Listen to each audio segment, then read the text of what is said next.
श्री गणेश जी महाराज की जय। श्री गुरुदेव महाराज की जय।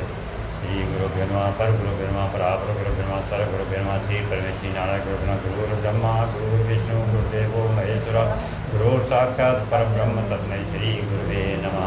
अखंड मंडलाकारं व्याप्तमेन चराचरं तत्पदं दर्शमेन तस्मै श्री गुरुवे नमः। अज्ञानतिमिरन्दस्य ज्ञानाञ्जनशलाकया चक्षुर्मीलितं तस्मै श्री गुरुवे नमः। अज्ञानतिमिरन्दस्य ज्ञानाञ्जनशलाकया तस्मै श्री गुरुवे नमः। श्री गुरुवे नमः। गंगते नमः। श्री गणेशाय नमः।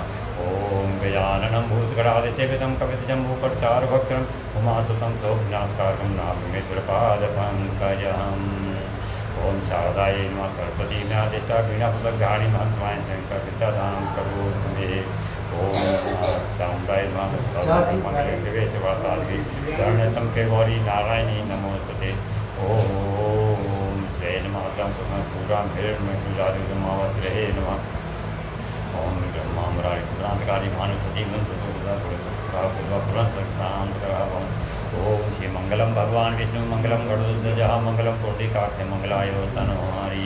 ओम शांताकारं भुजगशयनं पद्मनाभ सुरेशं विश्वाधारं गगन सदृशं मेघवर्णशोभां लक्ष्मीकान्तं कमलनयनं योगध्यानगम्यं वन्दे सकललोकैकनाथम्।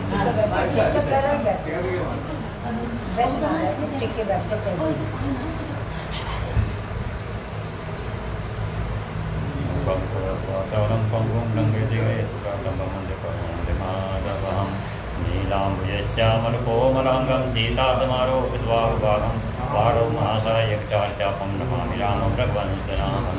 मनोविभवमात्कुलवेगं जितेन्द्रियं बुद्धिमतां वरिष्ठं वातात्मजं बाणैर्मुखं श्रीरामदूतं प्रपद्ये। ओम श्री व्यासी महाराज की जय। श्री गणेश जी महाराज की जय। शिव महापुराण की जय। स्वामी कार्तिकेय महाराज की जय। ओम कर्पूरगौरं करुणावतारं संसारसारं भुजगेन्द्रहारं सदा वसन्तं हृदयारविन्दे भवं भवानी सहितं नमामि। त्वमेव माता च पिता त्वमेव बन्धुश्च सखा त्वमेव विद्या द्रविणं त्वमेव सर्वं मम देवदेव। बोलिए हर हर महादेव। उमापति महादेव की जय। शिवाय नमः। श्री शिवाय नमः तोभ्यं। श्री शिवाय नमः तोभ्यं। श्री शिवाय नमः तोभ्यं। श्री शिवाय नमः तोभ्यं। श्री शिवाय नमः तोभ्यं। श्री शिवाय नमः तोभ्यम्। ओम नमः शिवाय। ओम नमः शिवाय। ओम नमः शिवाय।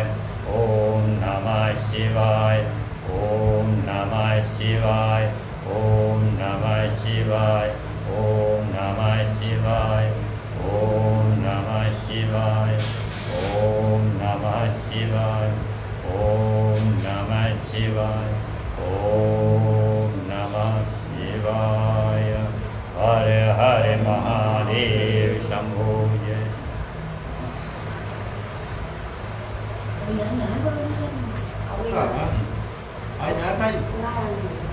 मैं पूछ रामदेव से तो बोलो नहीं नाम नहीं मैं कल आऊँगी देखो एक दो दिन दवाई खा के आते हैं ठीक भाई का तो एक दो दिन चलो आप कथा होंगे शुरू 9 बजे शुरू करो। कल के कथांतर्गत आपने गणेश जी की उत्पत्ति, उनका शिरोच्छेदन तथा पुनः उनका भोलेनाथ के द्वारा जीवित करना और पार्वती आदि का प्रसन्न होना। अब आगे ब्रह्मा जी कहते हैं, हे मुने, जब विकृत स्वरूप वाले गिरजापुत्र गजानन विकृता रहित होकर जीवित होते, पहले वर्ण कुछ और था, मुख मतलब सामान्य था, लेकिन जब काट दिया गया तो उनका मस्तक जो लगाया गया वो हस्ती का मुख था, हाथी का। भोलेनाथ ने कहा उत्तर दिशा से जो भी मतलब पहला प्राणी मिले उसका सिर ले आना। तो पहला प्राणी हाथी मिला था उनके, तो हाथी का जो है मस्तक लेके आए। तो उसके लिए भोलेनाथ ने उन्होंने इसकी भी ये पहले पूर्व जन्म में जो हाथी था इसकी भी कथा है। ये पूर्व जन्म में गजासुर था और गजासुर इसने बहुत भारी तपस्या की थी। बड़ी सी आज से इसने वर प्राप्त किया था कि मुझे आप अपनी जैसी बुद्धि आज सब कुछ दे दो, अपनी जैसी बिल्कुल अपने जैसा ही। तो उन्होंने कि अपने जैसे तो मेरे पास ही में अपने जैसे कैसे मान मिलेगी मुझे बड़ी सी जैसी। हाँ आगे तुझे मतलब ऐसा अवसर मिलेगा कि कृपा प्राप्त होगी उस तरह से। तो अब वो समय अंतराल जाके वही हाथी जो है इंतजार कर रहा था। तो उन्होंने जब अपना निवेदन किया सबको जाकर देवताओं आदि ने कि इस तरह से हमें आज्ञा हुई और हम आपका जो है मस्तक लेना चाहते हैं, तो उसी हाथी ने उन्हें गजासुर ने सहज उसको स्वीकार का और उन्होंने कहा ठीक है। वो बैठ गया आराम से अपने ध्यान के उसमें और फिर उसका मस्तक लगा और तो उसके निवेदन किए उसके मांगे और वही मस्तक इनको लगाया गया। वही फिर बाद में फिर गजानन कहलाया। इसके बाद गजमानी हाथी, आनन मानी मुख और जब उसका मुख उनका गज हाथी जैसा हो गया इसलिए उनका नाम पड़ गया गजानन। वही है। तो इस प्रकार विकृता रहे। तो जब उनका मस्तक लग गया और वो जीवित हुए तो ऐसे उठ के बैठे जैसे कोई व्यक्ति काफ़ी गहरी नींद से सो रहा हो, सोने से जाग गया हो और उठ के बैठ गया। तो इस तरह से वो जीवित हो गए। तब गणनायक देवों ने उनका अभिषेक किया और अपने पुत्र को जीवित पाकर पार्वती देवी आनंद मगन हो गई। उन्होंने हर्षातिरेक से उस बालक को अपने दोनों हाथों से पकड़ छाती से लगा दिया। फिर अंबिका ने प्रसन्न होकर अपने पुत्र गणेश को अनेक प्रकार से वस्त्र आभूषण आदि प्रदान करें, पहनाए वस्त्र आदि पहन के। तदनंतर सिद्धियों ने अनेकों विधि से विधान से उनका पूजन किया। माता ने अपने सर्व दुखहारी हाथ से उनके अंगों का स्पर्श किया। माता के हाथ जिस पर लग जाए तो वो तो सब दुख कष्ट हो जाए, तो उन्हें माता से अपने पूरे शरीर पर हाथ फेरे जगत जननी ने। इस प्रकार शिव पत्नी पार्वती देवी ने अपने पुत्र का सत्कार करके उसका मुख चूमा और फिर प्रेम पूर्वक वरदान देते हुए कहा, बेटा इस समय तुझे बड़ा कष्ट झेलना पड़ा। ये भी कष्ट क्या, ये भी शनि की दृष्टि थी उनको, ये भी शनि। तो इसी वजह से इनका जब जब देखो शनि की दृष्टि से कोई बच नहीं पाया और उनमें भी कारण होता है। इनके मुख का भी कटने का कारण ये था कि जो पार्वती का घर की बुद्धि दो प्रकार की होती है, सात्विक बुद्धि और एक ऐसी। और जो मुख जो सात्विक बुद्धि तो कार्य करती है अपने अच्छे कार्यों में और विकृत बुद्धि जो है गलत सलत कार्य कराती है। तो गजानन को उस समय विवेक नहीं था। जो बड़े जी थे मतलब सोचने आज्ञा के तो पागे नहीं थे, माता का आज्ञा की, पिता को किसी को जानते ही नहीं थे। उन्होंने बेशक समझाया कि मैं तुम्हारा पिता हूँ जो हो, लेकिन उनमें विवेक नहीं था कि पिता भी होंगे यही होंगे। तो सारा कुछ विवेक नहीं था। विवेक होने न होने से ही उन्होंने वैसी बुद्धि बनी हुई थी, मलिन बुद्धि, जो उन्होंने अपने पिता को भी मतलब बताने पे भी उन्होंने उसका नहीं समझा। उन्होंने कि माता ही सर्वोपरि है, जैसा उन्होंने कहा आप नहीं जा सकते, अथा उनको सिर का कटाना। अब जबकि वो विकृत बुद्धि या जो मल बुद्धि थी वो खत्म हो गई, गजानन दूसरा मुख लग गया उनका, तो सारे जो उनका एक दोष था वो उनका खराब हो गया, यानी विवेक उनका जागृत हो गया। जब विवेक जागृत हो जाए फिर तो सारी बात उसे है। तो इस प्रकार ये भी एक मतलब वजह थी कि इनका मुख हो गया। अब वही दोष इसमें अब नहीं है। इस विवेक जागृत होने से अभी इन पे एक कष्ट और आएगा गजाननी को। अच्छा हाँ और भी आएगा ऊपर बंद है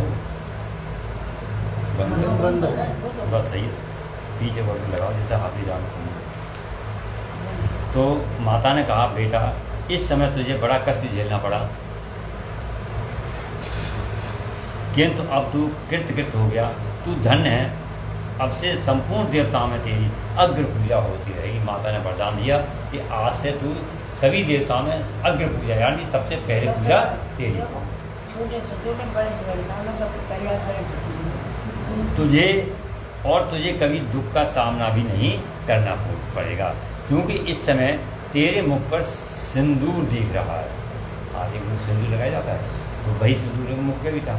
तो उन्होंने कहा कि इसलिए ना वो तो पहले दिख रहा है, वो तो मस्तक के साथ रहेगा, कि इसलिए जो सिंदूर दिख रहा है तो मनुष्यों को सदा सिंदूर से तेरी पूजा करनी चाहिए। गणेश जी में सिंदूर लगाया जाता है, जैसा हनुमान जी का है और वही सिंदूर गणेश जी का है।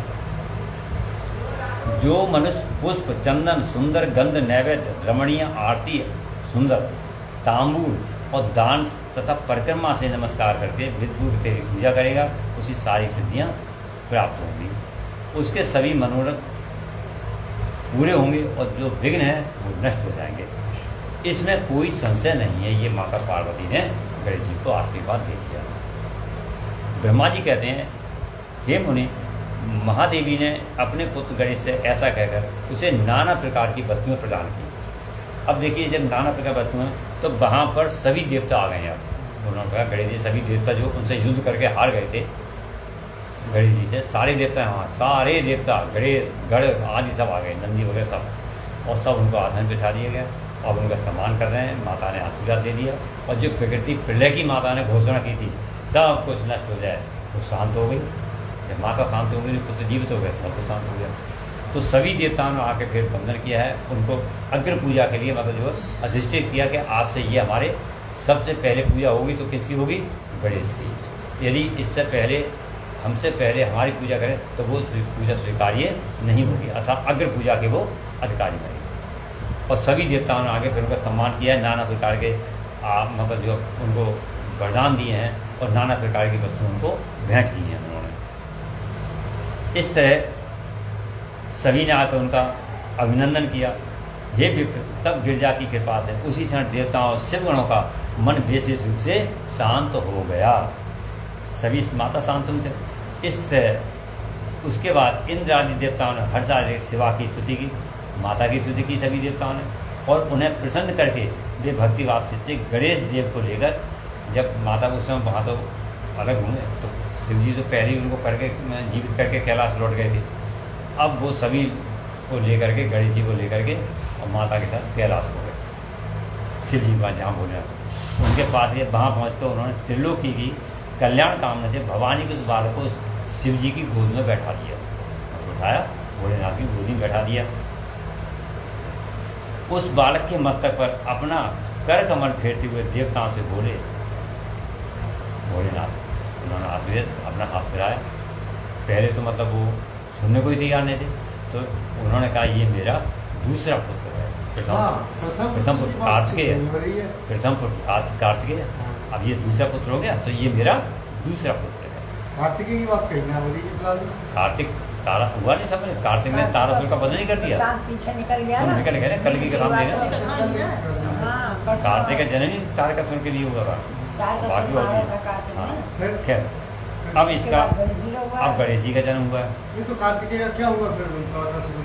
कार्तिकेय है, तारकासुर वध हो गया। अच्छा, माता के साथ नहीं रहते? नहीं है, सब आप परवाह, अभी आएगा सारे। उन्हें तो मालूम है कि ये हमारे पिता से नहीं है, वे तो बता देते कम से कम जाके। अरे तो उस समय ऐसी स्थिति में थे, उनको ये आज्ञा थी कि तुम यहाँ पर रहोगे जब तक मैं ना लौटूं। वो स्नान नहीं करने को हट नहीं सकते, बाकी सब तो अलग थे, सब समझे नहीं क्या। तो खैर आगे बोलिए, श्री शिवाय नमस्तुभ्यम, श्री शिवाय नमस्तुभ्यम। तो उन्होंने बोलना ये मेरा दूसरा पुत्र। तत्पश्चात अब देखिए, जो गणेश किसी को मारने को तैयार नहीं, मैं नहीं जानते होगे तुम, मुझसे युद्ध करो, अगर पहले माता की आ गया कोई नहीं आया। उन्हीं गणेश ने उठ करके फिर अब देखिए वो विवेक जागृत हो गया उनका। बुद्धि तो पहले भी थी और बुद्धि अभी है, लेकिन जो विवेक नहीं था वो विवेक जागृत हो गया। दूसरा फिर माता का तो आशीर्वाद पहले भी था और पिता का भी मिल गया, दोनों का आशीर्वाद मिल गया। और फिर गणेश जी ने उठकर शिव जी के चरणों से प्रणाम किया, वंदन किया उनका। फिर पार्वती माता के लिए उस तत्परांत विष्णु और नारद आप सभी ऋषियों को उन्होंने प्रणाम करके हाथ जोड़े और आगे खड़े होकर उन्होंने कहा, हे अभिमान करना, मतलब उन्होंने गणेश जी कहा, यूँ अभिमान करना मनुष्यों का स्वभाव ही है। गणेश जी बोला जो जीवित अवस्था में, और उसके लिए खुद सब प्रणाम करने के बाद कि यूँ अभिमान करना मनुष्यों का स्वभाव है, मैं मनुष्य अभिमान करेंगे। अतः आप लोग मेरा अपराध क्षमा करें। अतः आप लोग मतलब मैंने जो आपसे धिष्ठा की इससे पहले देख जाके, तो आप जो मैंने आपको धिष्ठा की, आपका अपमान किया या आपकी बात नहीं मानी, तो आप मुझे क्षमा करें। तब मैं शंकर और विष्णु इन तीनों देवताओं ने एक साथ ही प्रेम पूर्वक उन्हें उत्तम वर प्रदान किए थे तीनों ने।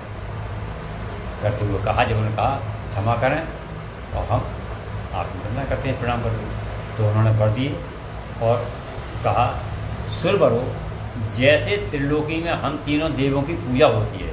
अब देखिए, मैं अर्थात ब्रह्मा जी कह रहे हैं अपने लिए, मैं शंकर यानी हमारे पिता और विष्णु, तीनों देवताओं ने त्रिलोक एक ही साथ एक ही बात कही सबने कि जिस प्रकार त्रिलोकी में हम तीनों देवों की पूजा होती है, ठीक है, उसी तरह तुम सबको इन गणेश का भी पूजन करना चाहिए। जो आज गणेश और जितने देवता ऋषि में सब थे उनको आदेश दिया, हे सुरवरो कि जिस तरह हमारी पूजा होती है आप लोग करते हैं, ये त्रिलोक में होती है और भी, उसी तरह गणेश की भी पूजा होनी चाहिए। मनुष्य को चाहिए कि पहले इनकी पूजा करके तत्पश्चात हम लोग की पूजा करें। त्रिदेव कह रहे हैं उनके लिए में, पहले इनकी पूजा करें, उसके बाद हम लोगों की पूजा करें या अन्य देवी देवताओं की पूजा। अग्र पूजा बना दी उनको अधिकारी। हे देवगणों, ऐसा करने से हम लोगों की पूजा संपन्न मानी जाएगी, हो जाएगी। हे देवगणों, यदि कहीं इनकी पूजा पहले न करके अन्य देव का पूजन किया गया तो उस पूजन का फल नष्ट हो जाएगा, आपको कोई पूजन नहीं मिलेगा। जो अगर करता भी है तो उसका फल नहीं मिलेगा। अतः पहले हमें गणेश जी की पूजा करनी चाहिए। उसमें किसी प्रकार के विचार नहीं करना चाहिए कि ये घोड़े सब चले जाएंगे, कि ये भोलेनाथ के पुत्र हैं, कि क्या हैं, कि हम बड़े हैं, पिता का सम्मान पहले हो, पिता पुत्र का मान हो। ऐसा कोई विचार न ला करके सीधी पहले इनकी पूजा हो गणेश की, और उसके बाद फिर हम त्रिदेवों की और बाकी सभी। और जो वो कहानी है कि मतलब जो पृथ्वी का चक्कर पहले लगाएगा वो सुनो, अरे सुनो, सुनते हो आप, सुनो, अभी गणेश जी के प्रकरण है तो जीवित हुए, सुनो तो कहानी है, ध्यान से मन लगाइए। तो इस प्रकार कुर्सी निकाल कुर्सी में अंदर जाऊंगा नहीं, मैं निकाल लूंगी जी, मैं निकाल लूंगी। आप मत निकाला करो मेरे लिए कुर्सी, इतनी बड़ी बूढ़ी आप। श्री शिवाय नमस्तोभ्यं, श्री शिवाय नमस्तोभ्यं, श्री शिवाय नमस्तोभ्यं, श्री शिवाय नमस्तोभ्यं, श्री शिवाय नमस्तोभ्यं। इस प्रकार सभी ने उनको अग्र पूजा का अधिकारी बनाया। कोई बात ना, वो उसमें बैठ गया आराम से। इसके बाद ब्रह्मा जी कहते हैं, इधर बैठ जा बेटिया, सामने आ जाओ, इधर को ऐसे बैठ जाओ, थोड़ा तेजा हो जाए इधर को।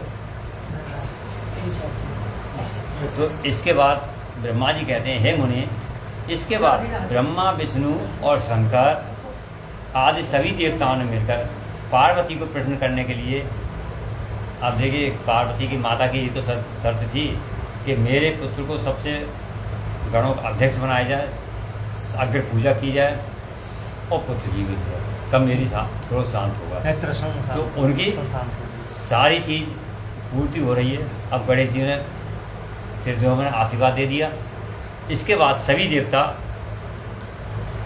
पार्वती को प्रसन्न करने के लिए वहीं गणेश को एक आसन पर बिठाया और सर्वाध्यक्ष घोषित कर दिया, यानी सभी के अध्यक्ष घोषित कर दिए गणेश को। अग्र पूजा के मतलब सबसे पहले गणेश की पूजा, सबके अध्यक्ष गणेश, गणाध्यक्ष सब कुछ बना दिया उनको, सबने घोषित कर दिया। उसी समय शिव जी परम प्रसन्न चित्त से पुनः गणेश को लोक में सर्वदा सुख देने वाले अनेकों वरदान करते हुए फिर वरदान देने लगे भोलेनाथ। शिव जी ने कहा, हे गिरिजानंदन, निसंदेह मैं तुझ पर परम प्रसन्न हूँ। मेरे प्रसन्न हो जाने पर अब तू सारे जगत को प्रसन्न हुआ समझ। अगर मैं तुझ पर अत्यंत प्रसन्न हूँ और जब मैं प्रसन्न हो गया, अब तू सारे जगत को, ऐसा कोई प्राणी जीव नहीं जो सारा प्रसन्न ना हो, जिसका कल्याण।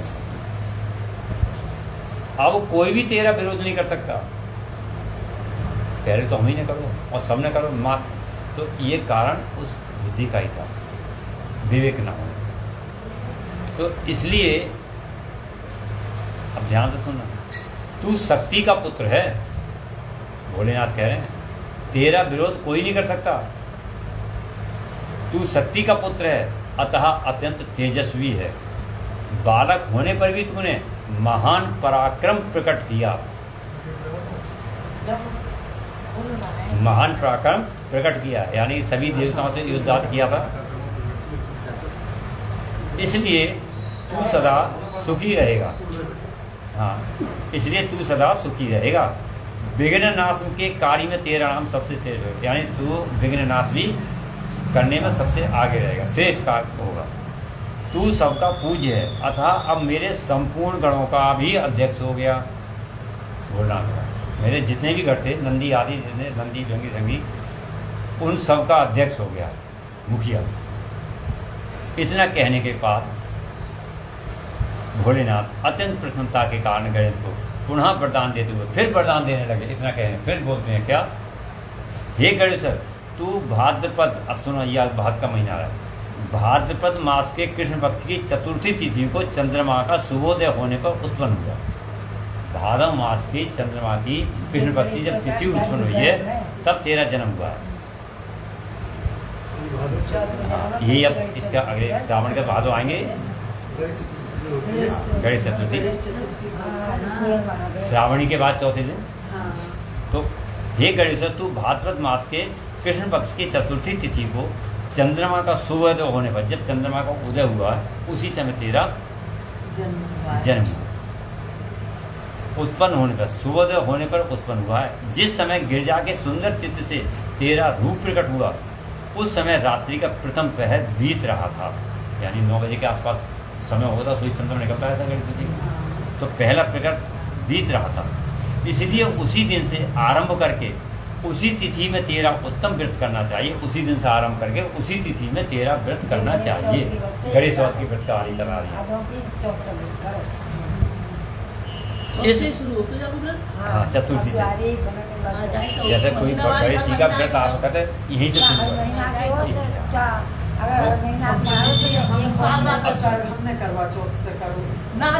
भाई। देखो इससे आ गया ना, ये वो किया कोई बात नहीं, वो भी उनकी था, वो अलग है। कैसा भी से चतुर्थी का व्रत गणेश जी संबंधित है। चतुर्थी का व्रत गणेश जी से ही संबंधित है। अब आपने इस पर भोलेनाथ ने कहा है कि तेरा जन्म ही कृष्ण पक्ष की चतुर्थी के चंद्रमोदय के साथ हुआ है, पहला पैर ऋतु उतारा, तो उसी तिथि को उसी दिन से आरंभ करके तिथि में तेरा उत्तम व्रत करना चाहिए। ये व्रत परम शोभन तथा संपूर्ण सिद्धियों का प्रदाता है। वर्ष के अंत में, फिर कह रहे हैं वर्ष के अंत में जब वही चतुर्थी आ जाए, तब तक मेरे कथनानुसार तेरे व्रत का पालन करना चाहिए। साल भर की पूरी आ गई ना, उसमें हर हर करने, जिन्हें संसार में अनेकों प्रकार के अनुपम सुखों की कामना हो, उन्हें चतुर्थी के दिन भक्ति पूर्वक विधि सहित तेरा पूजन करना चाहिए। और जब अब देखना, जब मार्ग शीर्ष मास के कृष्ण पक्ष की चतुर्थी आए अगहन की, तब उस दिन प्रातःकाल स्नान करके व्रत के लिए ब्राह्मणों से निवेदन करे, पूर्वोक्त विधि से उपवास करे, जैसे पहले से उपवास करता है, ब्राह्मण से निवेदन का उपवास करे। फिर धातु की, मूंगे की, श्वेत मदार की, ये सफेद होगा, मदार कहते हैं होगा वो, अथवा मिट्टी की मूर्ति बनाकर उसकी प्राण प्रतिष्ठा करे और भक्ति भाव से नाना प्रकार के दिव्य गंधों, चंदन, पुष्प आदि से उसकी पूजा करे। पुनः रात्रि का प्रथम पहर बीत जाने पर स्नान करके दूर्वा दलों से पूजन करना चाहिए। ये दूर्वा जड़ रहित, यानी उसमें जड़ का वो ना हो, मतलब जैसे होती है जड़ ना हो, अंकुर निकले, हाँ, जड़ रहित 12 उंगल लंबी और 3 गांठों वाली होनी चाहिए, 3 गांठों वाली 12 उंगल लंबी। ऐसी 101 अथवा 21 दूर्वा से उस स्थापित प्रतिमा की पूजन करें। तत्पश्चात धूप दीप अनेक प्रकार के नैवेद्य, तांबूल, अर्घ्य और उत्तम उत्तम पदार्थों में गणेश जी की पूजा करें और स्तवन यानी स्तोत्र करें। उसके आगे प्रणिपात करे यानी दंडवत करे। यूँ गणेश जी की पूजा करके करने के पश्चात बाल चंद्रमा का पूजन करे। जो चंद्रमा दिखाई देता है फिर बाल चंद्रमा है मतलब ऊँचा हुआ, उसकी पूजा करे, उनकी पूजा करे। बाल चंद्रमा है, अरे कहते हैं फिर, अरे आप कहे जैसे वो जल्दी से अर्घ लगा लो ना, चंद्रमा बूढ़ो हो जाए।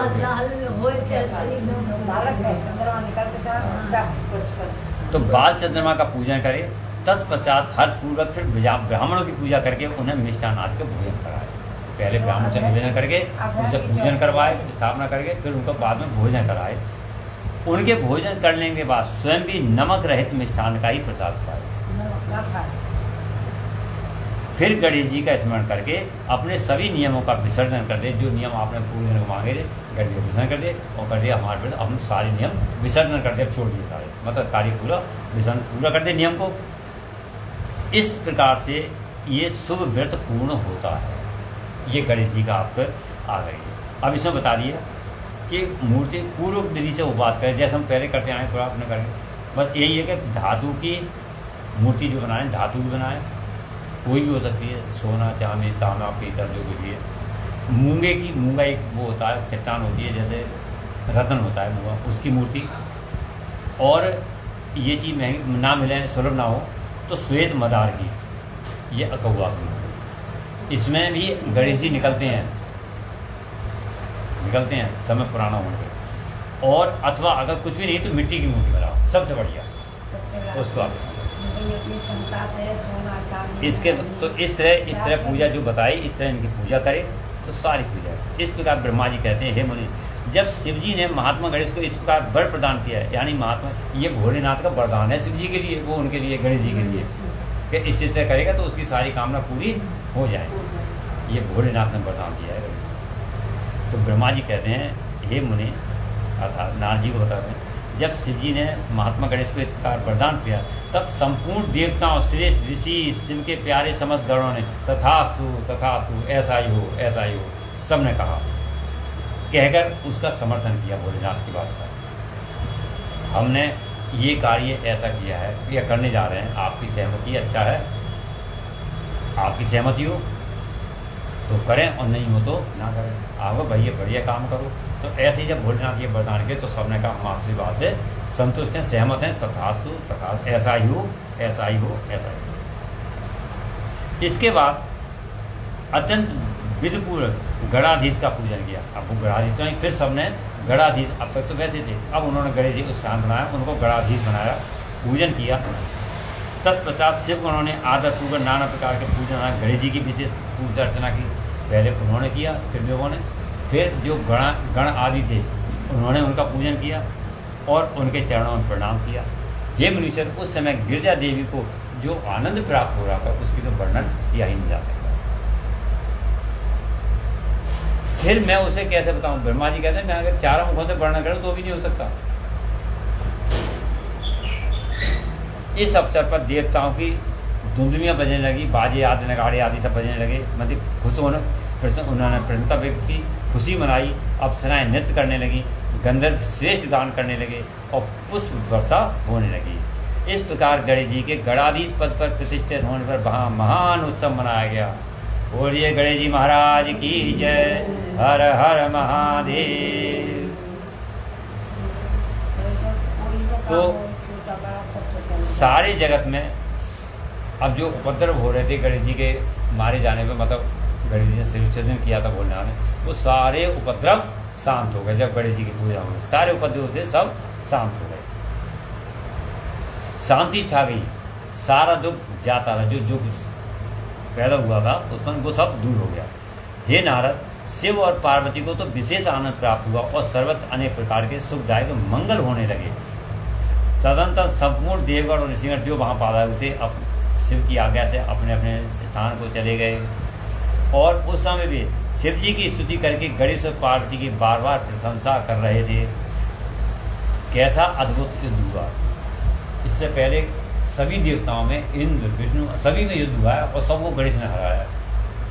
पार्वती के उनको अंदर जाने के लिए जब रोका था तो समझाए भी लेकिन नहीं मारे। तो इसलिए था, तो आप सब वो भी विचार करते हुए जा रहे हैं, आहा कितना अद्भुत युद्ध हुआ। और जब युद्ध हुआ तो गिरजा देवी का क्रोध शांत, कितना क्रोध किया गिरजा देवी ने, जो ने प्रलय आ गई, अब सब कुछ शांत हो गया। इधर शिवजी भी जो स्वात्माराम होते हुए भी सदा भक्तों का कार्य सिद्ध करने के उद्यत हैं, गिरजा के समीप गए और लोगों के हित काम से पूर्ववत नाना प्रकार के सुखदायक कार्य करने लगे। जैसे पैरी बांधते सब कुछ शांत हो गया, सब कुछ सही हो गया, और फिर अपने जो कार्य जैसे करते थे उसी कार्य के हिसाब से करने लगे। और इसके बाद हम दोनों भी, यानी मैं ब्रह्मा और विष्णु, भक्ति पूर्वक शिव और शिवा की सेवा करके और शिव आज्ञा ले अपने अपने धाम को लौट गए। जो मनुष्य जितेंद्रिय होकर इस परम मांगलिक आख्यान को श्रवण करता है वह संपूर्ण मंगलों का भागी होकर मंगल भवन हो जाता है। ये गणेश चतुर्थी कथा जो सुनता है, इसके श्रवण से पुत्रहीन को पुत्र की, निर्धन को धन की, भार्यार्थी को भार्या की, और प्रजापति को प्रजा की, रोगी को आरोग्य की, और अभागे को सौभाग्य की प्राप्ति होती है गणेश की। इस तरह पूजा करने से, पूजा तो सभी करते हैं, परंतु जिस तरह जो भोलेनाथ ने बताया है इसके अनुसार करने। जिस स्त्री का पुत्र और धन नष्ट हो गया हो, पति परदेश चला गया हो, उसका पति मिल जाता है, मतलब वापस आता है। जो शोक सागर में डूब रहा हो, यानी दुखों में, इसके कथा श्रवण से उसके दुख दूर हो जाते हैं। ये गणेश चरित्र संबंधी ग्रंथ जिसके घर में सदा वर्तमान रहता है, अर्थात ये पुराण, इसमें तनिक भी संशय की गुंजाइश नहीं। जो यात्रा के अवसर पर अथवा किसी भी पुण्य पर इसे मन लगाकर सुनता है, ये गणेश जी की कृपा से संपूर्ण अवश्य प्राप्त कर लेता है। यानी हम कहीं यहाँ तो गणेश जी के श्री गणेशाय नमः, श्री राम जी नमः, मतलब प्रथम उनका नाम लेके और आगे याद करें तो हमारे सारी कार्य सिद्ध होता है, क्योंकि प्रथम। अब इनके जो कार्य होते हैं समय के अनुसार सब बहुत से कार्य हैं, अनेकों कार्य हैं। इसमें तो संक्षिप्त रूप से कथाएं आ रही हैं, वरना गणेश जी का एक पुराण ही अलग है, कार्तिकेय पुराण एक अलग है। तो पूरी कथाएं करो तो साल बीत जाएगी, तो भी कथाएं पूरी।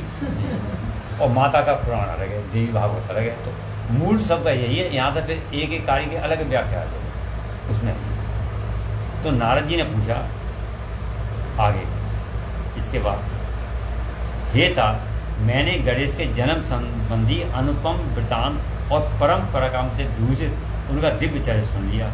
हे सुरेश्वर, इसके बाद कौन सी घटना घटी उसका ही वर्णन कीजिए, क्योंकि पिताजी शिव और पार्वती का उज्जवल यश महान आनंद प्रदान करने वाला है। नारद जी कह रहे हैं विष्णु उनसे, ब्रह्मा जी से, कि पिताजी इनका तो श्रवण करना ही कथा भोलेनाथ और शिवा की उत्तम आनंद प्रदान होता है। इसलिए ब्रह्मा जी कह रहे हैं, हे मुनि से, तुम तो बड़े ही कार्मिक हो, ये अत्यंत उत्तम बात होती। ऋषि सतम, अच्छा अब मैं उसका वर्णन करता हूँ, ध्यान लगाकर सुनो।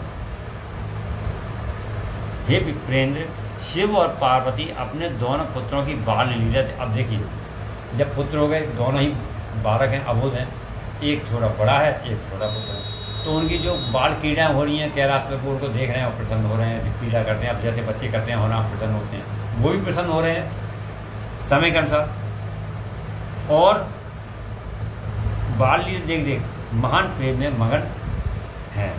पुत्रों का लाड प्यार करने के कारण माता पिता का सुख दिनों दिन बढ़ जाता था, और वे दोनों कुमार पीठ आने से तरह तरह की लीला करते हैं। हे मुनि, वे दोनों बालक स्वामी कार्तिक और गणेश भक्ति पूर्वक से सदा माता पिता की परिचर्या करते हैं, सेवा करते हैं और उन्हें सुख प्रदान करते हैं। इससे माता पिता का महान स्नेह षण्मुख और गणेश पर शुक्ल पक्ष के चंद्रमा की भांति दिनों दिन प्रतिदिन बढ़ता ही जाता है। षण्मुख अर्थात सदानंद, कार्तिकेय और गणेश। तो जैसे वो लीला करते हैं, तो जैसे शुक्ल पक्ष का चंद्रमा बढ़ता है, आज जरा फिर उस ऐसे ही उनका स्नेह बराबर उन पर फिर दिनों दिन बढ़ रहा है।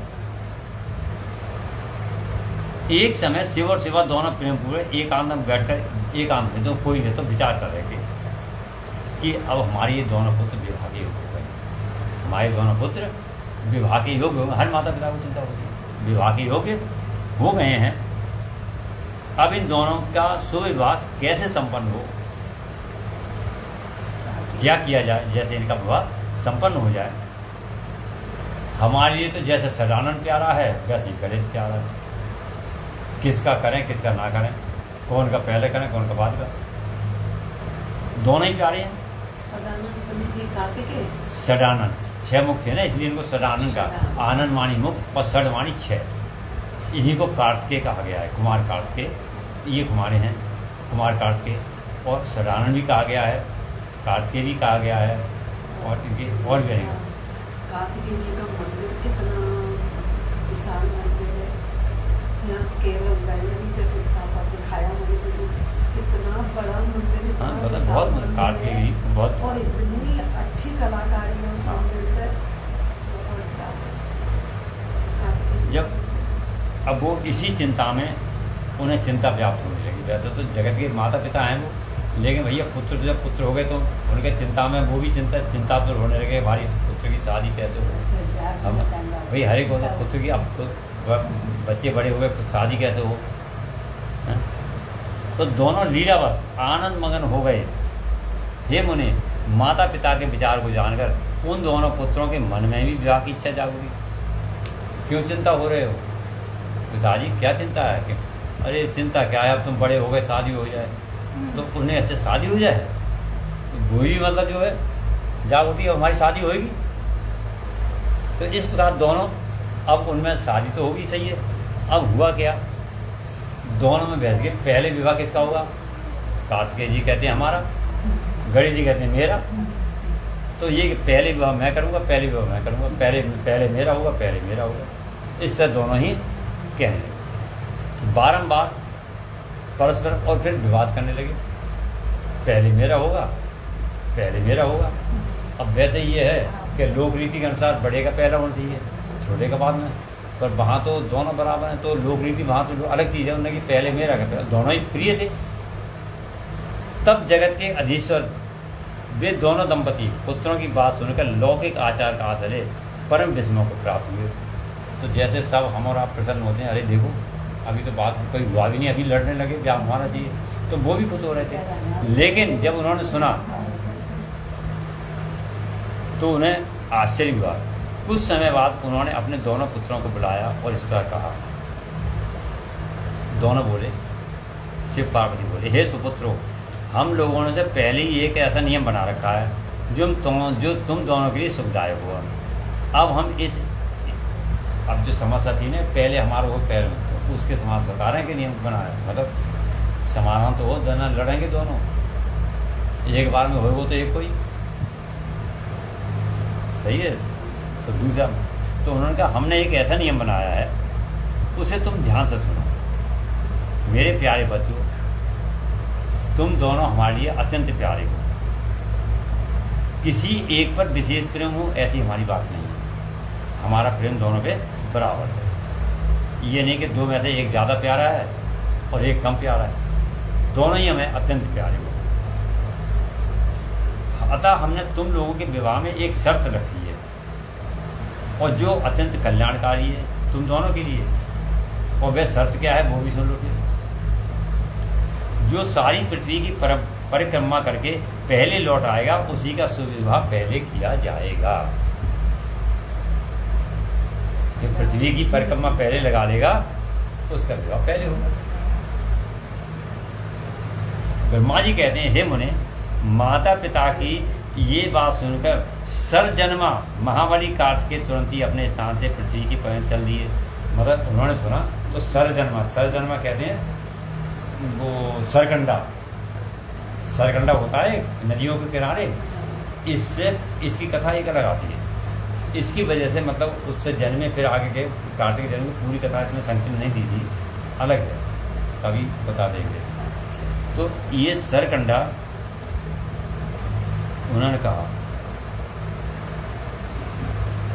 सरजन्मा, जब तो कहते सरजन्मा यानी सर से उत्पन्न किया, सर से जन्म लेने वाले महाबली कार्तिकेय, देवताओं के मतलब थे। कार्तिकेय कौन थे? देवताओं के सेनापति, तभी तो तारकासुर का वध किया था। तो वे तो चल पड़े। अच्छा, उनका वाहन क्या था? कार्तिकेय का वाहन क्या है? मोर। तो मोर तो गति ज़्यादा है, तो वो तैयार हो गए। उन्हें चलो हमारे पास तो है, ऐसे बढ़िएगा, चलो हम चल रहे हैं। और गणेश जी का वाहन क्या है? मूसक।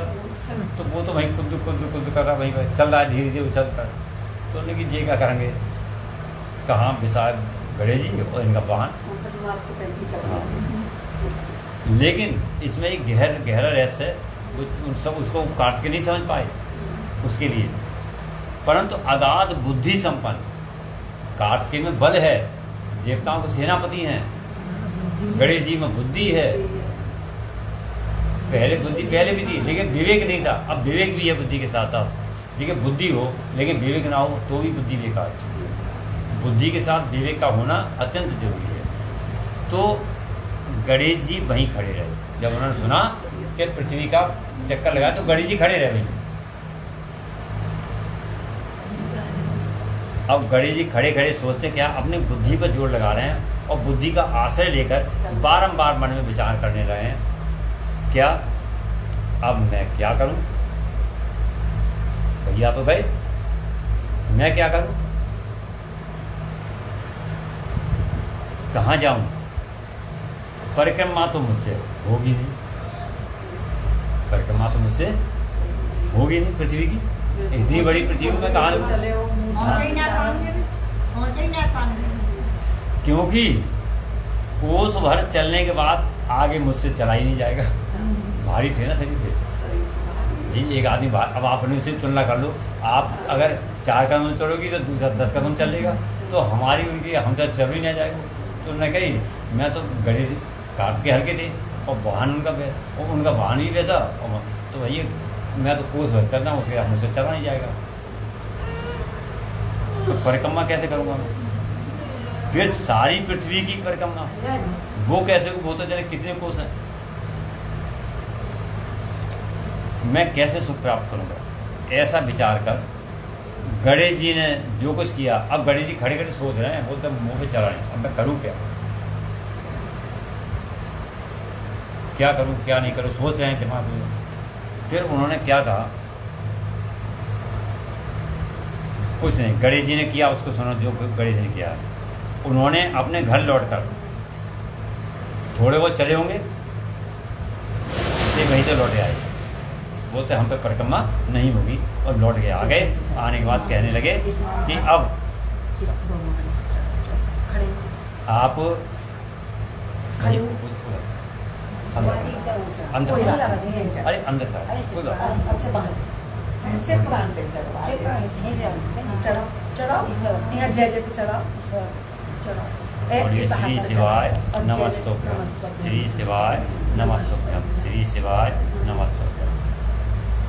तो गणेश जी थोड़े बहुत वहाँ से गए कि भैया तो गए, तो वे भी चले पीछे पीछे, तो सोच विचार के बोले मुँह पे चलो नहीं जाएगा, तो वहीं से गए होंगे, तो आगे बढ़ने के न जाके पीछे को उल्टे लौट गए।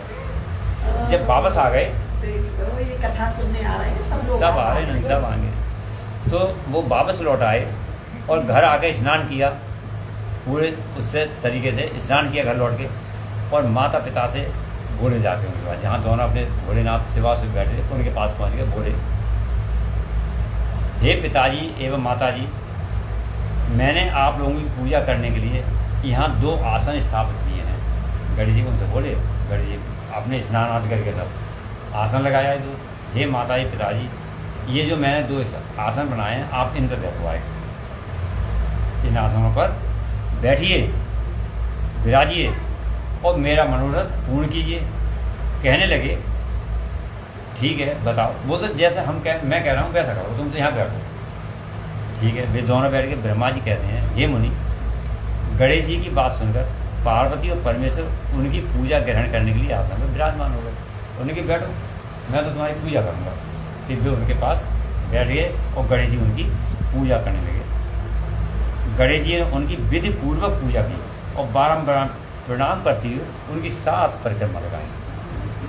माता पिता पहले पूरी पूजा जो विधि अनुसार जो होती है उससे पूजा अर्चन किया दोनों का, और प्रणाम किया, दंडवत किया, उसके बाद 7 प्रदक्षिणा वहाँ लगाई। और ब्रह्मा जी कहते हैं, बेटा नारद, इस प्रकार गणेश तो बुद्धि के सागर थे ही, वे हाथ जोड़कर प्रेम मगन माता पिता की बहुत प्रकार से स्तुति करके बोले।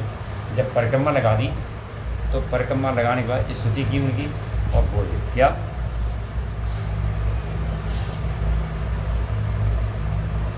गणेश जी ने कहा, हे माता जी, हे पिताजी, आप लोग मेरी उत्तम बात सुने, अब आप मेरी बात सुनो। जबकि इनको आज्ञा क्या हुई थी, और शीघ्र ही मेरा शुभ विवाह कर दीजिए। बाबा ना शांत जो पूछे थे वही प्रसंग चल रहा है, अब तुम कहाँ, वही प्रसंग है। तो गणेश जी ने हाथ जोड़ के माता पिता की जब परिक्रमा कर दी तो बोले गणेश जी, हे माता जी, हे पिताजी, अब आप मेरी उत्तम बात सुनो। क्या? मेरी जो बात कह रहा हूँ उसको ध्यान से सुने और शीघ्र मेरा विवाह कर दें। गणेश जी बोले। ब्रह्मा जी कहते हैं, हे मुनि, महात्मा गणेश का ऐसा वचन सुनकर वे दोनों माता पिता महाबुद्धिमान गणेश से बोले, शिवाशिव ने कहा, बेटा तू पहले काननों सहित इस सारी पृथ्वी की परिक्रमा तो करके आ। कुमार गया हुआ है और तू अभी जा, उससे पहले लौट के आ, तब तेरा विवाह पहले होगा। और वो पहले आ गया तो उसका होगा। यही तो शर्त है विवाह की। माता पिता ने कहा, और जबकि तू यहीं खड़ा है, वो चले गए तो यहीं खड़ा है। तो पहले कानन कहते हैं वन पर्वत आदि सहित पूरी पृथ्वी की परिक्रमा करके आ, तब याद तेरा विवाह होगा। उससे पहले लौट के आएगा तब। और जो अगर वो पहले आ गया तो उसका होगा। ये शर्त है कि तुम दोनों में से जो पहले आ जाएगा उसका विवाह होगा। ब्रह्मा जी कहते हैं, मुने, नियम परायण गणेश माता पिता की ऐसी बात सुनकर कुपित हो तुरंत बोल उठे। थोड़ा गुस्सा आ गया और बोले। गणेश जी ने कहा, हे माता जी तथा हे पिताजी, आप दोनों सर्वश्रेष्ठ धर्मरूप और महाबुद्धिमान हैं, अतः धर्मानुसार मेरी बात को सुनो। धर्म करता, आप तो धर्मानुसार हैं, बुद्धिमान हैं, सब चीज़ हैं, तो मेरी बात सुनो पहले। अब धर्म के अनुसार मैंने 7 बार पृथ्वी की परिक्रमा की है और आप परिक्रमा करिए ना। आपने तो कही 1 बार, हमने 7 बार कर ली। तो भोलेनाथ तो कह रहे हैं, तुम तो खड़े यहीं पर हो, गए कहाँ हो, भारी कैसे परिक्रमा कर ली तुमने? तब से यहीं गए, नेक कदम चले और आ गए। अब यहाँ पर तब से कह रहे 7 परिक्रमा कर ली और खड़े यहीं पर हो, कैसे कर ली? तो गणेश जी ने कहा कि धर्मानुसार मेरी बात को सुनो। मैंने 7 परिक्रमा की हैं, फिर आप लोग ऐसी बात क्यों कह रहे हैं कि परिक्रमा करने को जा पहले, तब तेरा विवाह होगा? मैं तो कर ली। कितनी गूढ़ बात भाई। अब इसमें गूढ़ बात क्या आती है? चलिए खैर आगे आएगी बात। ब्रह्मा जी कहते हैं, हे मुनि, शिव पार्वती तो बड़ी लीलानंदी ही ठहरे। भाई दोनों लीला कर रहे हैं, दोनों जानते हैं उनकी ये बुद्धि की परीक्षण है। एक प्रकार से दोनों पुत्रों की शिव और भोले पार्वती ने परिक्रमा करने के बहाने शर्त तो थी, लेकिन उनकी बुद्धि की परीक्षा थी। देखिए, जैसे यदि किसी की दौड़ प्रतियोगिता हो रही हो तो कैटेगरी बनाई जाती है कि 18 साल के, 20 साल के, या एक जैसे, तभी तो होते हैं। एक थोड़ी कि एक तो 10 साल को हो, एक 20 साल को हो, एक 50 साल को हो, तो सब आगे पीछे चलेंगे। होती है कैटेगरी नहीं। और साइकिल दौड़ हो रही है तो सबकी साइकिलें नई नई साइकिल होती हैं सब तरह। जो तो है ना, एक साइकिल पर जाए, एक मोटरसाइकिल पर, तो मोटरसाइकिल पहुँच ही जाएगा, और एक पैदल ही दौड़े।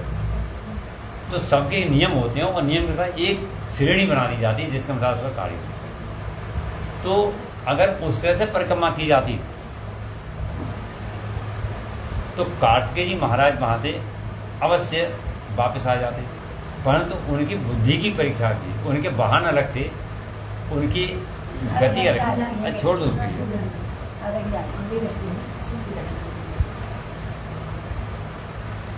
श्री शिवाय नमस्तुभ्यम, श्री शिवाय नमस्तुभ्यम, श्री शिवाय नमस्तुभ्यम, श्री शिवाय नमस्तुभ्यम। तो ये अब भोलेनाथ और उमा यानी माता पिता द्वारा अपने दोनों पुत्रों की बुद्धि की परीक्षा थी। ले बेटा प्रसाद ले लो। अरे रुको,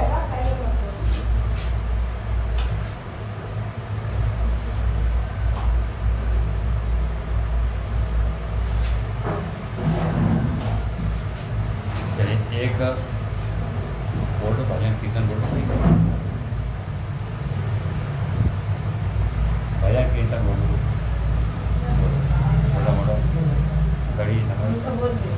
कोई बोलो, ऋषि को कोई सा बोलो, गणेश का बोलो। बुद्धि की परीक्षा है, यहाँ भी बुद्धि की परीक्षा है, कौन अपनी बुद्धि लगाओ। अरे आप भी सब बोला करो, कोई ना कोई सबका बुद्धि सब में, बुद्धि तो सब में, गणेश जी की बुद्धि और क्या आप अपनी बुद्धि का प्रयोग करो सब। जैसा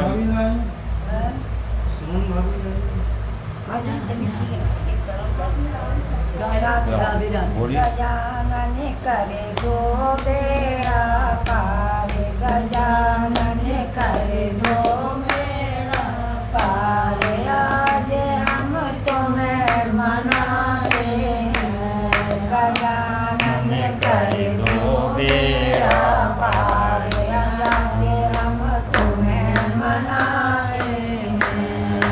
सबसे पहले तुम्हें बुलावे, सबसे पहले तुम्हें बुलावे, बड़ी सभा में तुम्हें बधावे, बड़ी सभा में तुम्हें बधावे। गणपति आने विराजमान, हम तुम्हें बुलाते हैं, आज हम तुम्हें बुलाते हैं। गणपति करे दो बेड़ा पार, आज हम तुम्हें बुलाते हैं, आज हम तुम्हें मनाते हैं। आओ पार्वती के लाला, आओ पार्वती के लाला, तू जगवान चोंड सुनाला, सकवाहन सोंड सुनाला, हाथ जोड़ कर कर वंदना, सुनवाते हैं गजानन को बुलाते हैं। गजानन तुम्हें बुलाते हैं, गजानन कर दो बेड़ा पार, आज हम तुम्हें बुलाते हैं। उमापति शंकर के प्यारे, उमापति शंकर के प्यारे, तुमने लाखों पापी तारे, तुमने लाखों पापी तारे। उमापति शंकर के प्यारे, उमापति शंकर के प्यारे, तुमने लाखों पापी तारे। हाथ जोड़ कर कर वंदना, गीत नवाते हैं। गजानन कर दो बेड़ा पार, आज हम तुम्हें मनाते हैं। पान सुपारी गोदारी, पान सुपारी हमें लड्डू देगा बिछड़ी तुम पे चढ़ावे, देगा बिछड़ी तुम पे चढ़ावे। लड्डूअन भोग लगा की यही कामना, भगवान की यही कामना, रेती के संग आना, रेती सेठी के संग आना, लड्डूअन भोग लगाने। गजानन करे दो बेड़ा पार, आज हम तुम्हें मनाते हैं, आज हम तुम्हें मनाते। शिव पार्वती ने कहा, हे पुत्र, तूने समुद्र पर्यंत विस्तार वाली बड़े बड़े कानों से युक्त सप्त द्वीप वाली, जिसमें 7 द्वीप में पृथ्वी में, विशाल पृथ्वी परिक्रमा कब पूरी कर ली? कब तू खड़ा गई यहाँ नहीं है, पूरी कब कर ली? ब्रह्मा जी कहते हैं, हे मुने, जब शिव पार्वती ने ऐसा कहा तब उसे सुनकर महान बुद्धि संपन्न गणेश झूठे हैं, यह शास्त्र सही है या झूठे, ये तो मैं नहीं जानता कि झूठे सत्य हैं, ये आप जाने, ये आप जाने। जो पुत्र माता पिता की पूजा करके उनकी प्रदक्षिणा करता है उसे पृथ्वी परिक्रमा जनित फल सुलभ हो जाता है। यानी पूजा करे, उनकी परिक्रमा प्रदक्षिणा करे तो उसे पृथ्वी परिक्रमा जनित फल सुलभ हो जाता है। जो माता पिता को घर पर छोड़कर तीर्थ यात्रा के लिए जाता है वह माता पिता की हत्या से मिलने वाले पाप का भागी होता है, क्योंकि पुत्र के लिए माता पिता का चरण सरोज ही महान तीर्थ है। अन्य तीर्थ तो दूर नहीं होगा तो कह दो जो मैं कह रहा हूँ ये सब गलत है, झूठे हैं, तो मैं मान लूँगा ठीक है मैंने परिक्रमा नहीं की। और यदि वह असत्य हो जाएगा तो निसंदेह वेद भी असत्य हो जाएंगे और वेद द्वारा वर्णित आपका ये स्वरूप भी झूठा समझा जाएगा। इसलिए या तो शीघ्र ही मेरा शुभ विवाह कर दीजिए, आप जाने कि मैं सत्य हूँ, या आपके वेद साथ और आप ब्रह्मा जी कहते हैं हे मुनि, तब जो बुद्धिमानों में श्रेष्ठ उत्तम बुद्धि संपन्न और महान ज्ञानी हैं वे पार्वती नंदन गणेश इतना कहकर चुप हो गए, अपनी बात रख गए। उधर भी दोनों पद पर तदंतर वे यथार्थभाषी एवं अद्भुत बुद्धि वाले अपने पुत्र गणेश की प्रशंसा करते हुए बोले, भाई सत्य तो सत्य है, जो गणेश ने कहा वही सत्य है सार संबंध। तो उन्होंने फिर आश्चर्य से होते हुए उनकी प्रशंसा की और कहने लगे। शिवाशिव ने कहा हे बेटा कुल सत्य है, अन्यथा नहीं, किसी भी उसमें लेश मात्र उसमें झूठ नहीं है। अर्थात दुख का अवसर आने पर जिसकी बुद्धि विशिष्ट हो जाती है, देखिए सुख में तो सभी प्रसन्न रहते हैं, जब दुख आते हैं परेशानी पाते हैं तभी आदमी देखा जाता है कि वो शांत रह पाता, बुद्धि के प्रयोग किया शांत चित्त होकर के, तो जिसकी बुद्धि और निर्मल होगी विशिष्ट हो गई उसका दुख उसी प्रकार विनष्ट हो जाता है जैसे कि सूर्य उदय होते ही अंधकार चला जाता है। सूर्य उदय होता है और रात्रि का अंधकार समाप्त हो जाता है। जिसके पास बुद्धि है तूने पूरी कर ली, तूने जो बात कही वह दूसरा कौन कर सकता है। हमने तेरी ये बात मान ली, अब इसके विपरीत बुद्धि और बुद्धि, रिद्धि सिद्धि और बुद्धि। भगवान शंकर और गिरजा ने उन दोनों के साथ हर्षपूर्वक गणेश का विवाह कर दिया, संपन्न कराया।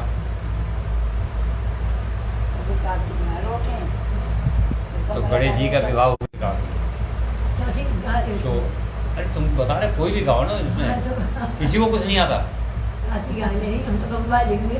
अरे वो तो सब है, नहीं विवाह का अवसर है तो कुछ तो मंगल कांड हो जाए। जल्दी बोलो उनके फिर शंकर बोले वाले तुमको लाखों प्रणाम, तुमको लाखों प्रणाम। शिव शंकर बोले वाले तुमको लाखों प्रणाम, तुमको लाखों प्रणाम। तुमने ये संसार बनाया, तुमने ये संसार बनाया, सब है तेरी छाया माया, सब है तेरी छाया माया। सर्पों के रखवाले तुमको लाखों प्रणाम, तुमको लाखों प्रणाम। सर्पों के रखवाले तुमको लाखों प्रणाम, तुमको लाखों प्रणाम।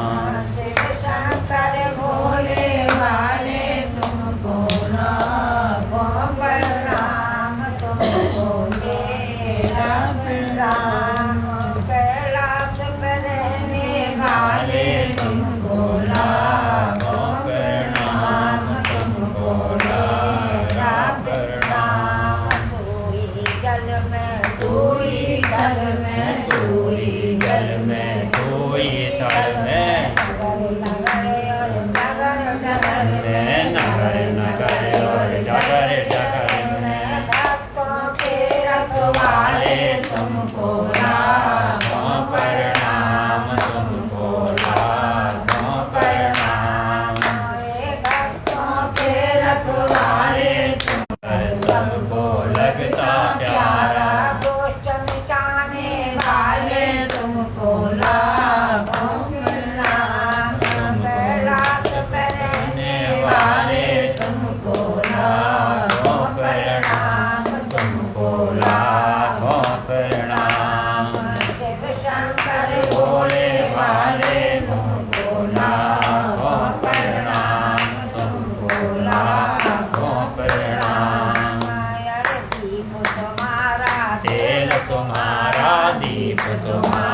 खेल तुम्हारा, सारे जग का खेल तुम्हारा, सारे जग का खेल तुम्हारे, तुमको लाखों प्रणाम, तुमको लाखों प्रणाम।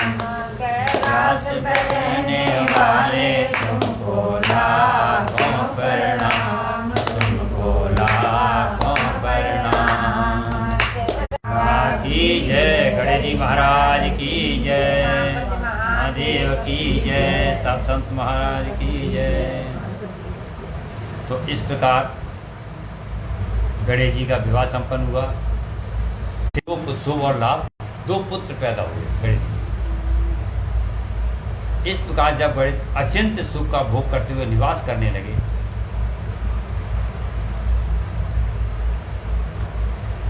उस समय फिर कार्तिक वापस लौट गए। अब यहाँ पर एक भजन और बोलो छोटा मोटा। भोलेनाथ और पार्वती बाबा और दादी बन गए, तो जरा उनके लिए बधाई दे दो। और गणेश जी माता पिता बन गए,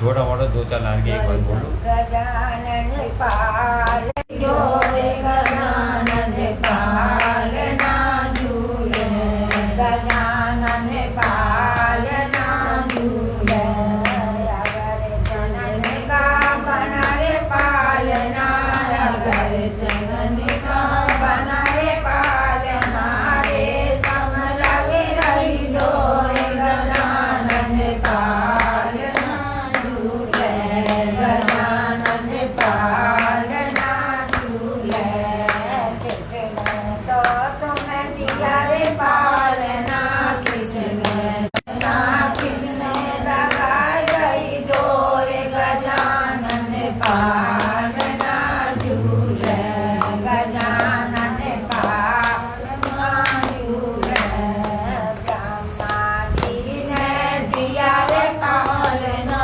ब्रह्मा जी ने दिया पालना झूले, कौन झूले कौन झुलावे, कौन झूले कौन झुलावे, कौन झुलावे, गजानन पालना झूले, गजानन पालना झूले, गणपति झूले घोड़ा झुलावे, गणपति झूले कलना झूले। बोलो गजानन महाराज की जय।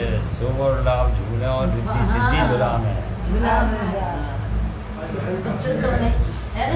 शुभ और लाभ, शुभ और लाभ झूले कौन झुलावे,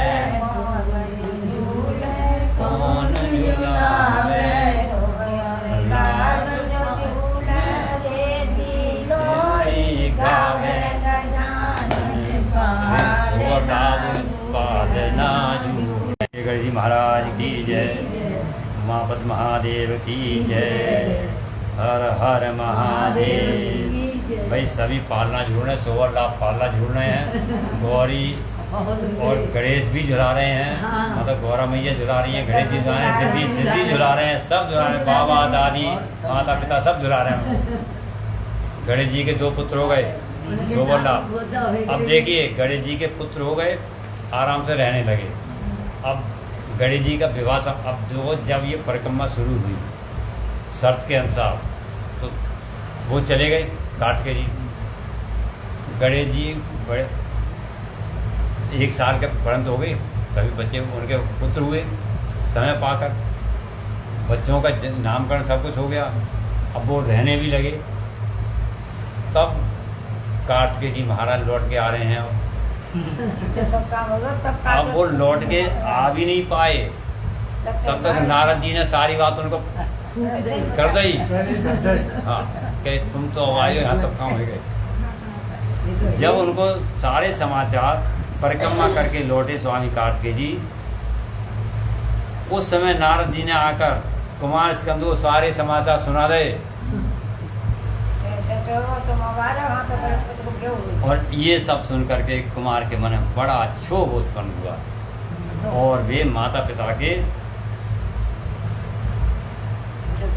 पिता शिव और शिवा के द्वारा रोके जाने पर न रुकर क्रौंच पर्वत की ओर चले गए।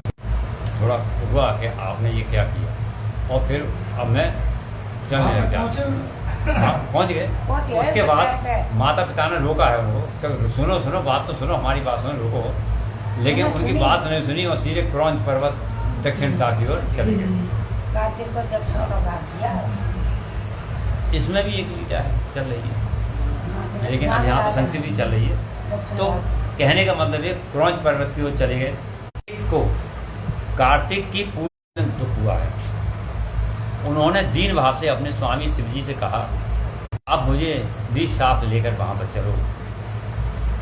तब प्रिया को सुख देने के लिए मैं स्वयं भगवान शंकर अपने एक अंश से उस पर्वत पर गए। मतलब एक अंश तो क्या कहते हैं, एक अंश से, यानी एक अंश उनके 11 रूप हैं, एक अंश से उस उमा और वो अंश उनका उस पर्वत क्रौंच पर्वत पर गए। और सुखदायक क्रौंच पर्वत कहाँ है? यहाँ की मल्लिकार्जुन है। मल्लिकार्जुन 12 ज्योतिर्लिंगों की गिनती होती है। क्रौंच पर्वत जो स्थापित है, मल्लिकार्जुन नामक ज्योतिर्लिंग के रूप में वहाँ पर प्रतिष्ठित हो गए दक्षिण में। मल्लिकार्जुन, मल्लिका कहते हैं उमा के लिए और अर्जुन कहा गया है शिव के लिए, इसलिए उनके दोनों से नाम पड़े। जैसे उमा महेश, शिव पार्वती, तो ऐसे उनका नाम पड़ेगा मल्लिकार्जुन। और ये ज्योतिर्लिंग में इसका प्रतिष्ठित हो गए मल्लिकार्जुन नाम से विख्यात क्रौंच पर्वत पर। दोनों है ना इसमें? हाँ, क्रौंच पर्वत दोनों सब जगह हैं ना, न समझे नहीं, दोनों हैं, लेकिन दोनों की शक्ति नाम जैसे उमा महेश, शिव पार्वती, ऐसे ही वहाँ उनका जो नाम कहा गया वो मल्लिकार्जुन के नाम से प्रसिद्ध। हालांकि दोनों हैं। ये ओमकारेश्वर महाकालेश्वर तो सिंगल। अरे सुनो, सुन तो लो, मतलब ये मल्लिकार्जुन की बात है। वे सत्पुरुषों की गति तथा अपने सभी भक्तों के मनोरथ पूर्ण करने वाले हैं। वे आज भी शिवा के सहित उस पर्वत पर विराजमान हैं। हे बेटा नारद, दोनों शिवा शिव भी पुत्र स्नेह से विह्वल होकर प्रत्येक पर्व पर मानी त्योहार पर कुमार को देखने भी जाते हैं। अब इनका भी अलग अलग विधान है। जब उत्सव आते हैं तो कैलाश से भोलेनाथ उमा क्रौंच पर्वत अपने पुत्र, वो वहीं रह रहे हैं तो पुत्र को देखने के वहाँ जाते हैं। ये चिरंजीवी है।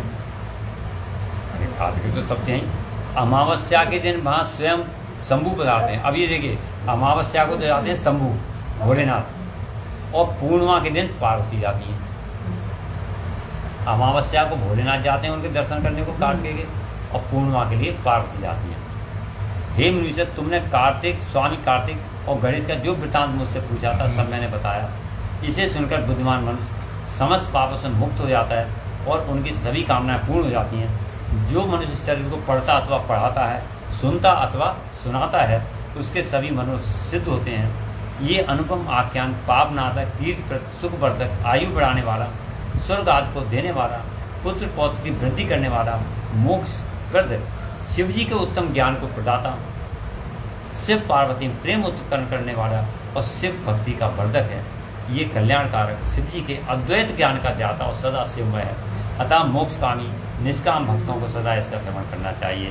बोलिए हर हर महादेव। रुद्र संहिता का अंतर्गत कुमारखंड संपूर्ण। क्या नाम है? चलिए आगे का हम कल शुरू करेंगे। 10 में ये कुमारखंड पूरा, अगला जो है रुद्र संहिता का पंचम युद्धखंड, ये कुमारखंड पूरा युद्धखंड शुरू होगा। ये कल से शुरू करेंगे युद्ध। अभी इसमें अभी तो तारकासुर ही मारे गए थे खाली अकेले, अब और भी बहुत हैं। अब तारकासुर के पुत्रों से युद्ध होगा। भाई उनके पिता मारे गए तो पुत्रों तो बदला लेते ही, तो उन्होंने किस तरह तपस्या की है, किस तरह मतलब उनका फिर हुआ है, आगे के साथ कर। भगवान शंकर बहुत बड़े भक्त हैं, बहुत बड़े भक्त हैं। अब ये कल सुनेंगे आप। बोलिए श्री शिवाय नमस्तोभ्यम, श्री शिवाय नमस्तोभ्यम, श्री शिवाय नमस्तोभ्यम, श्री शिवाय नमस्तोभ्यम। ओम नमः शिवाय, ओम नमः शिवाय, ओम नमः शिवाय, ओम नमः शिवाय, ओम नमः शिवाय। हर हर महादेव। शंभो।